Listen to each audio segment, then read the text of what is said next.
Fala, meu povo, bom dia, boa tarde, boa noite. Inclusive, deixa eu chegar no microfone um pouquinho mais pra perto. Eu tô muito, mas muito atrasado mesmo pra poder gravar esse vídeo, até porque eu estou gravando esse vídeo num sábado. Amanhã o Brasil já vai em campo contra a Noruega. Então, cara, foi difícil pra conseguir finalmente gravar esse vídeo. A minha semana foi muito corrida, inclusive durante o dia do jogo eu estava trabalhando. Já adianto que eu não estou trabalhando mais, por isso que eu estou conseguindo gravar esse vídeo. Ossos de ofício, sinceramente. Mas, deixando isso de lado, não vou falar sobre minha vida pessoal. E por mais que eu esteja muito atrasado, eu quero comentar. Inclusive, minha voz está um pouquinho esquisita, porque eu tive uma intoxicação alimentar. Então eu vomitei tudo que eu tinha em mim. Mas, enfim. Cara, primeiramente, foi exatamente como eu falei, o Brasil passou do Japão. Eu não vou falar sem muitos problemas, porque tiveram alguns problemas sim, não dá pra negar. Mas eu já imaginei que isso ia acontecer. O time do Japão é um time muito bem prostrado, eu sempre falei isso. Não era um time para ser subestimado, entende? Nunca foi um time para ser subestimado, sinceramente. E eles mostraram muita, mas muita força de vontade. Mas é aquilo, no futebol, se você não faz, você leva. E o Japão queria muito, mas muito levar aquele jogo para prorrogação. Eles não estavam atacando desde que eles tomaram o empate. Então, futebol tem essa crueldade. E cara, eu fiz, você fez, todos nós ficamos putos com as decisões tomadas pelo Ancelotti. Que é a questão de manter o Casemiro no segundo tempo. E vamos lá. E eu só me coloco nessa questão de manter o Casemiro, porque novamente se você acompanha meu canal, você sabe que eu sempre defendi a escalação do Martinelli no time. Seja como titular, seja como reserva. Tudo depende de como o Ancelotti queria montar o time. Eu vejo muita, mas muita qualidade no Gabriel Martinelli. Vocês não entendem o que eu estou dizendo. Eu entendo que o Martinelli ele joga como ponta. Eu já falei que ele pode fazer os dois lados, tanto ponta esquerda quanto ponta direita, sendo para cruzar na linha de fundo ou para poder fazer a armação. E agora aparentemente ele também pode jogar como meio-campista. É algo que eu não sabia, sendo bem sincero. Eu sempre soube que ele tinha qualidades defensivas e qualidade de armação, mas eu nunca imaginei você colocando ele no meio campo. Faz bastante sentido? Faz, até porque eu sempre coloquei ele como operário para poder correr pelo Vinícius Júnior. Então, eu teria colocado o Martinelli, mas eu não sei se eu teria colocado o Martinelli naquela situação, porque o Brasil tava botando muita pressão. Porém a bola não estava sobrando para poder. Eu achei que ele ia colocar alguém com um bom chute de fora de área. Eu achei que ele ia colocar o Luiz Henrique. Inclusive eu não estou entendendo o que está acontecendo. O Luiz Henrique deve estar treinando muito, mas muito mal, porque ele nem é cogitado. Mas eu teria colocado o Martinelli, mas não naquela situação, entende? Eu poderia ter colocado o Martinelli um pouco antes. Mas é por isso que o Ancelotti tem 5 Champions e eu tinha que acordar 3 horas da manhã para poder sair de casa e pegar o metrô antes das 5 horas, sabe? Cara, o que eu posso comentar sobre esse jogo? Primeiramente, que a gente vai ser campeão. Já adianto logo, sempre falo isso, mas eu adianto logo. A curva de evolução desse Brasil é um negócio absurdo. É ridículo o que o Ancelotti faz durante o vestiário. Você pode até ver, a gente começou mal contra Marrocos, deu uma melhorada, depois, Marrocos era um time muito forte, sendo bem sincero. Deu uma melhorada absurda contra o Haiti e o melhor jogo do Brasil ainda foi o jogo contra a Escócia. No jogo contra o Japão, tirando o erro de passe do Danilo no primeiro tempo, que deu uma desestabilizada clara no time inteiro, o que não pode acontecer, graças a Deus o Carlo Ancelotti conseguiu desfazer isso durante a pausa. Cara, inclusive, técnicozaço, nossa senhora, isso deve ser dito. O Brasil, ele tava mostrando um futebol muito bonito. E é difícil você mostrar um futebol bonito contra equipes fechadas. O Japão, ele se fechou e muito. E era um time que povoa muito o meio campo. Sempre tinha 3 jogadores em cima do Vinícius Júnior. O Vinícius Júnior não conseguiu jogar. Isso não é demérito da parte dele. Muito pelo contrário, é muito mais mérito do Japão. O Tomiyasu fez uma partida absurda. absurda mesmo. Eles colocaram uma linha de 3 zagueiros e colocaram os alas também para poder marcar o Vinícius Júnior. Isso só mostra o nível que o Vinícius Júnior tá apresentando nessa Copa do Mundo. Jogador absurdo. Mas, cara, o primeiro tempo do Brasil estava ótimo até a gente tomar o gol. Um erro bobo por parte do Danilo. O Casemiro não consegue alcançar o Sano, que inclusive eu sempre fui fã do jogador Sano, mas eu tenho que... Não vou falar isso porque a gente tomou gol, é mais por uma questão...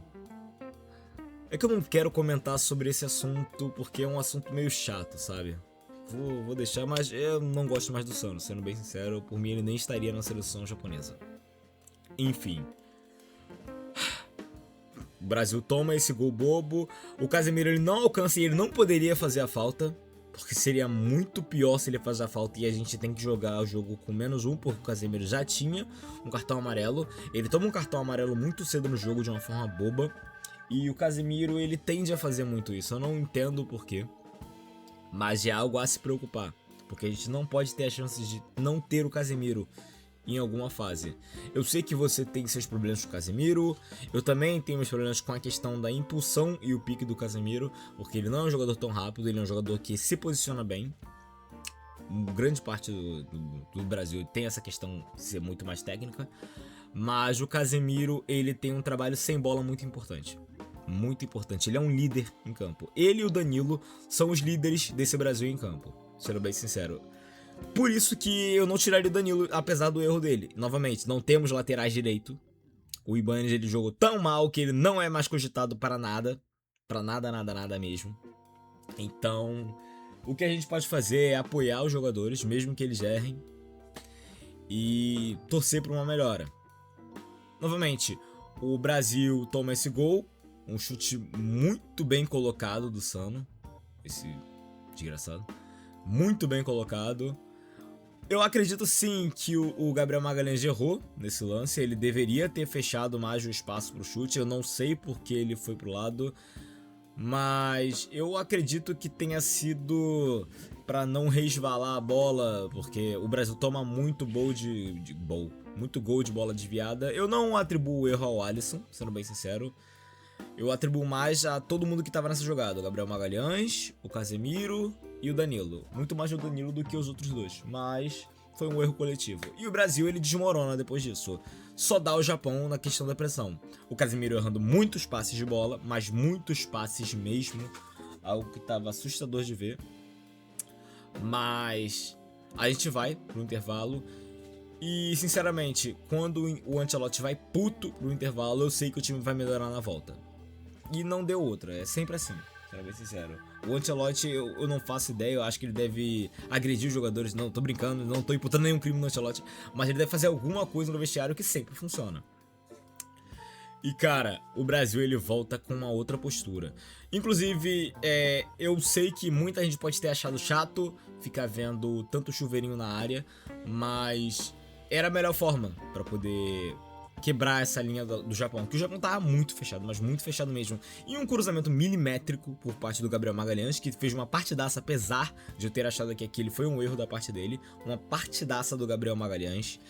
Cara, milimétrico na cabeça do Casemiro, que também tava muito bem posicionado, sobe sozinho. E cara, indefensável aquela bola. Indefensável mesmo. E olha, eu digo indefensável porque o Zion Suzuki naquele dia, provavelmente ele conseguiria defender até o Titanic. Cara, que goleiro é o Zion Suzuki. Inclusive, aparentemente ele vai pro Leeds.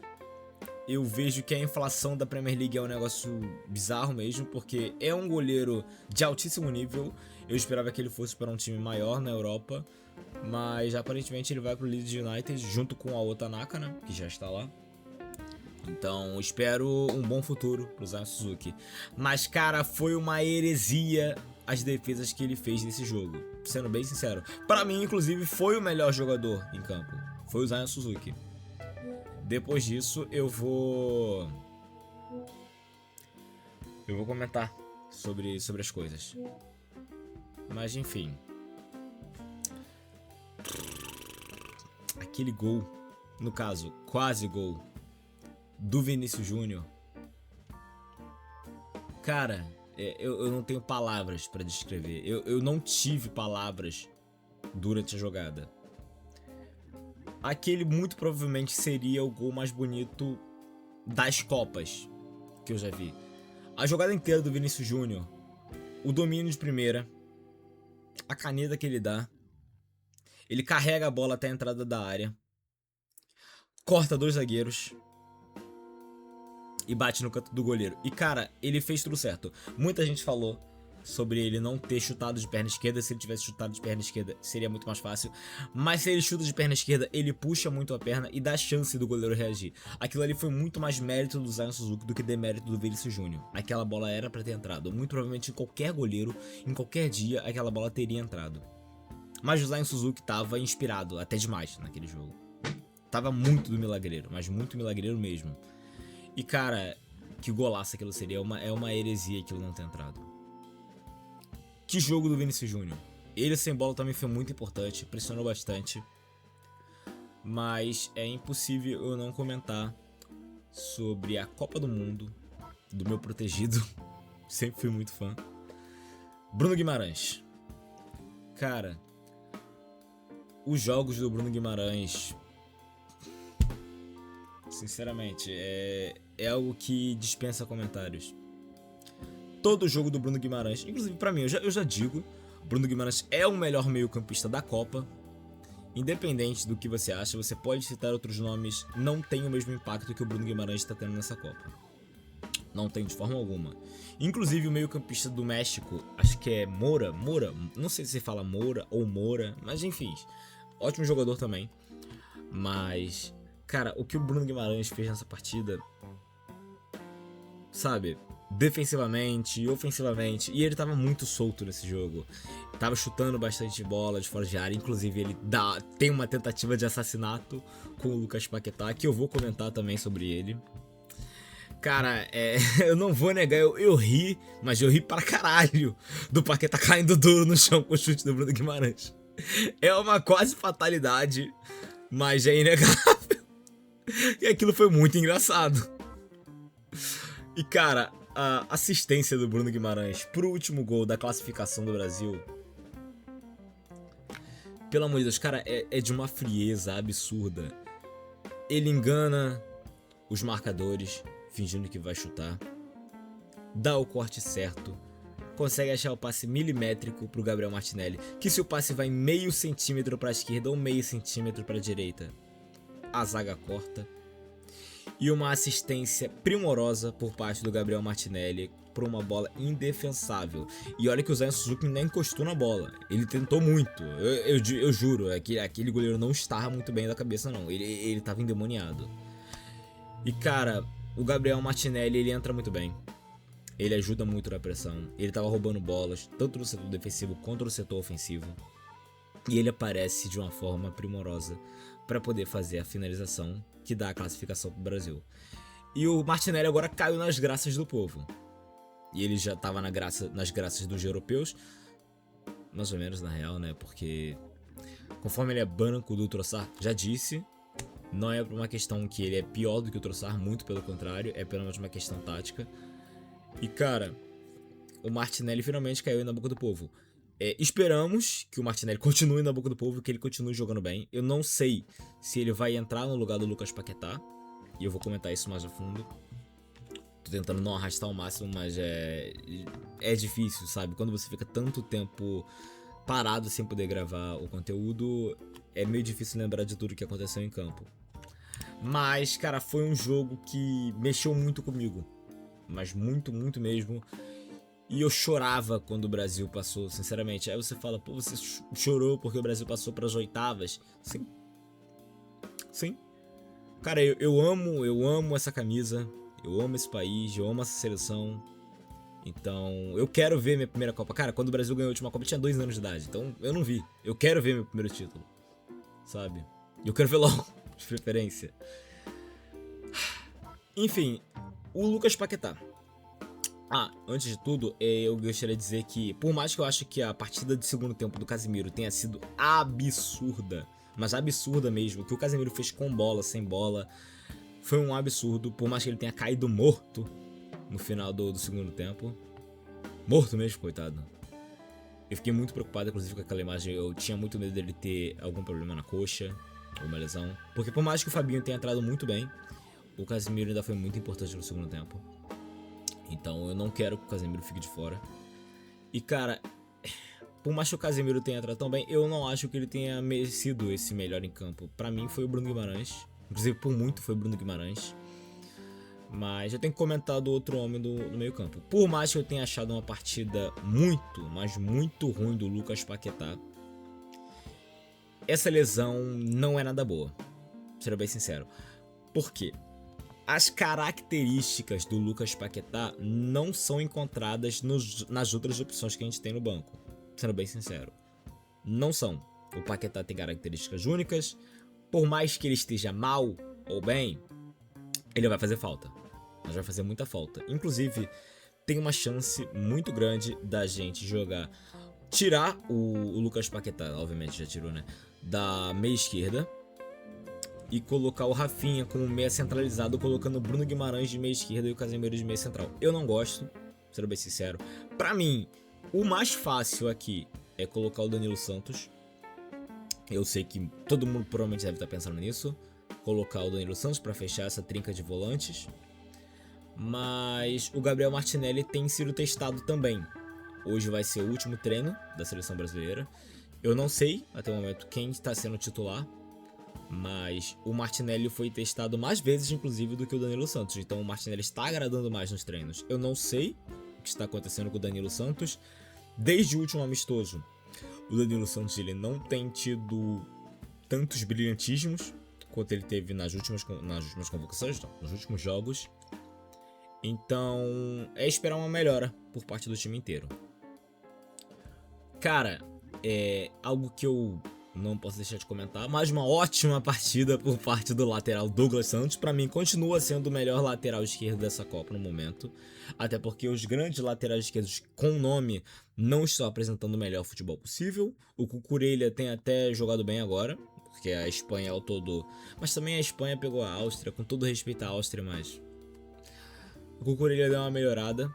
Ajudou o Douglas Santos muito bem ofensivamente, muito bem defensivamente. Eu sei que muita gente fala que ele não pisa tanto na área, mas quando ele pisa ele também não tem assistência, sabe? Então, muitas das vezes o Vinícius Júnior ele prende a bola, não toca pro Douglas Santos passando sozinho. Isso não é um defeito, mas é o que poderia ser ajustado, sabe? Mas cara, o Douglas Santos, ele faz um corte no primeiro tempo que eu acreditava que ia sair um gol ali, mas infelizmente, eu acredito que tenha sido o Paquetá que errou, não lembro muito bem agora. Mas ótima partida por parte do Douglas Santos. E cara, eu devo comentar, por mais que o Rafinha volte, eu espero muito que ele não volte como titular, de forma alguma. Porque pra mim essa ponta direita é do Ryan agora. Ele conseguiu. O que o Ryan faz com um trabalho sem bola, nenhum ponta direita do Brasil vai fazer. E a gente precisa desse operário, eu já disse, operário pra servir pro nosso Vinícius Júnior.